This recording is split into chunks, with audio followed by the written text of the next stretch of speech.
তাহতি উখতান ফাকাল রাসূলুল্লাহ সাল্লাল্লাহু আলাইহি ওয়াসাল্লাম তাল্লিক আইয়াতাহুমা শি'তা রাহু আহমদ ওয়াল আরবাতু ইল্লা আন-নাস ওয়া সাহাব ইবনে হিব্বান ওয়া দারাকুতনি ওয়াল বাইহাকি ওয়া আ'আল্লাহুল বুখারী। দাহাক ইবনে ফায়রুজ আদ-দাইলামি থেকে বর্ণিত, তিনি তার পিতা ফায়রুজ দাইলামি থেকে বর্ণনা করছেন। তিনি বলছেন, কুলতু ইয়া রাসূলুল্লাহ, আমি বললাম নবী করিম সাল্লাল্লাহু আলাইহি ওয়াসাল্লামকে যে হে আল্লাহর রাসূল, ইন্নী আসলামতু, আমি ইসলাম গ্রহণ করেছি, আমি ইসলাম কবুল করেছি।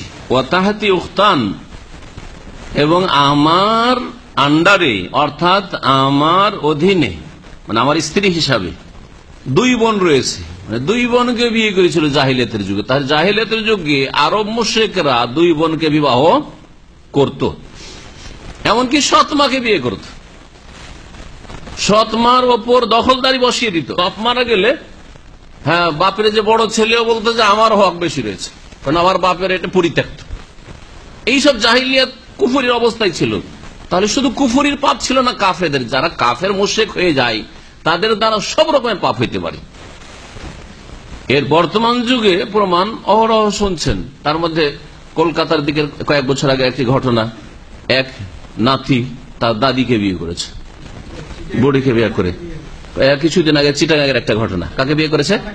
হ্যাঁ, আপন খালাকে বিয়ে করেছে, আপন খালাকে বিয়ে করেছে। হ্যাঁ হ্যাঁ, তো এগুলো কারা? মুসলিম। হ্যাঁ, খালা বিয়ে করেছে মুসলিম, মুসলিম না মুরতাদ। ও কি বলতে হয়?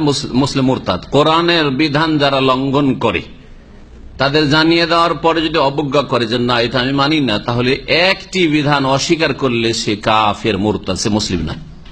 জন্মসূত্রে মুসলিম, আজকাল অধিকাংশ লোক তো কাগজপত্রে মুসলিম, ভোটার কার্ডে মুসলিম, পাসপোর্টে মুসলিম, আল্লাহর খাতায় কয়জন মুসলিম রয়েছে? যারা বড় শিরক করে তারা মুসলিম নয় আল্লাহর খাতায়, যারা নামাজ ছাড়ে তারা মুসলিম আল্লাহ পাকের খাতায়। কিন্তু আমাদের কাছে দেশের জনসমাজে সব মুসলিম। হ্যাঁ, দেশে 80% মুসলিম, 90% মুসলিম। আরে আসলে দেখেন গ্রামে গিয়ে যে কজন মুসলিম আছে, নামাজি কয়জন বেরোয়, কয়জন সহি আকীদার বেরোয়, বড় শিরক মুক্ত, কবর মাজার পূজা মুক্ত, নাস্তিকতা মুক্ত। বলছিলাম যে এই ব্যক্তি ইসলাম গ্রহণ করে বলল যে রাসূলুল্লাহ, আমি তো মুসলমান হয়েছি, কিন্তু আমার যে দুটো স্ত্রী আছে তারা দুই বোন। ফাকাল রাসূলুল্লাহ সাল্লাল্লাহু আলাইহি ওয়াসাল্লাম, রাসূলুল্লাহ সাল্লাল্লাহু আলাইহি ওয়াসাল্লাম বললেন, তাল্লিক আইয়াতাহুমা শি'তা, তুমি তাদের দুইজনের মধ্যে যাকে চাও তালাক দিয়ে দাও। একজনকে ছাড়তে হবে, তোমাকে একজনকে ছাড়তে হবে। এটা কি খেয়ার অধ্যায় হচ্ছে আমাদের খেয়ার অপশন। তাহলে সামনে অপশন আসলো যে দুই বোনকে রাখা হারাম, সুতরাং যখন মুসলিম হবে, হ্যাঁ ইসলামের বিধিবিধান মানবে, মুরতাদ হতে চাই না কিন্তু অজ্ঞতার কারণে করে ফেলেছে, যেমন যে খালাকে বিয়ে করেছে। তারপরে শুধু দুই বোনের বিষয় না, এই হাদিসে ঘটনা আসলো দুই বোনের।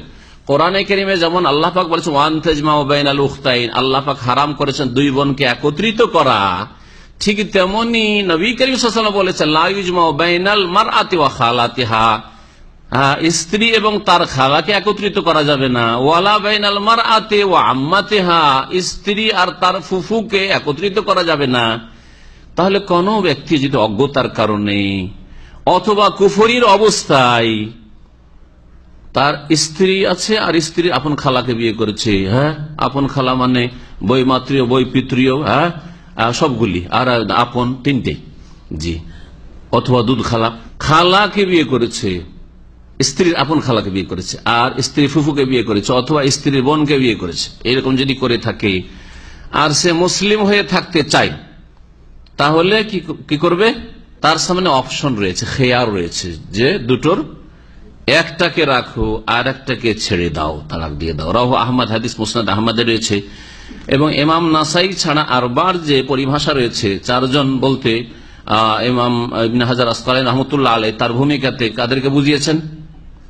আবু দাউদ, নাসাই, তিরমিজি, ইবনে মাজাহ, এই চারজনকে। তার মধ্যে নাসাইতে নেই, তার মানে আবু দাউদে হাদিসটি আছে, তিরমিজিতে আছে, ইবনে মাজাহ রয়েছে।